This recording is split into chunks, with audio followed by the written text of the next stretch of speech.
U.S. intel says Iran will buy cutting-edge jets, tanks when 2020 UNSC arms embargo expires. The Defense Intelligence Agency (DIA) on Tuesday released a report titled Iran Military Power, outlining a current assessment of Tehran's military capability. According to the document, Iran remains technologically inferior to most competitors, but the nation's armed forces have progressed substantially over the past few decades.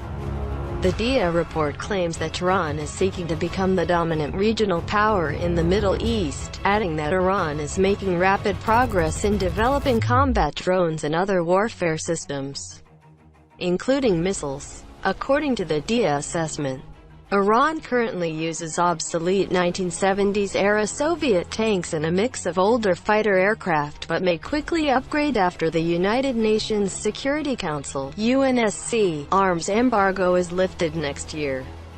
After the DIA released its report, a U.S. intelligence official on Tuesday said, on condition of anonymity, that Iran would probably purchase new tanks and aircraft from Russia and China, AP reported.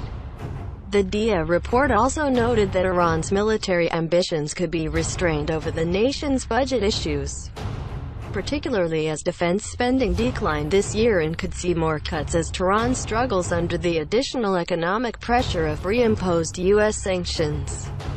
Under the 2015 Joint Comprehensive Plan of Action Treaty (JCPOA), also known as the Iran nuclear deal, the UN imposed an arms embargo on Iran, scheduled to be lifted in October 2020.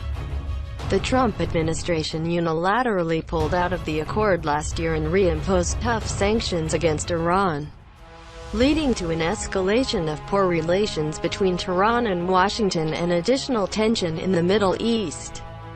The DIA report also found a field of concern for the Pentagon in Iran's development of a civilian space program. Despite technical issues, Iran's space program has reportedly made progress indicated by rockets that are able to launch microsatellites into low Earth orbit, the report said. The DIA, in particular, highlights the overlap in technology between ICBMs and space launch vehicles, as well as pointing to Tehran's development of larger, more powerful boosters, a cause for concern for Washington, Israel and Saudi Arabia.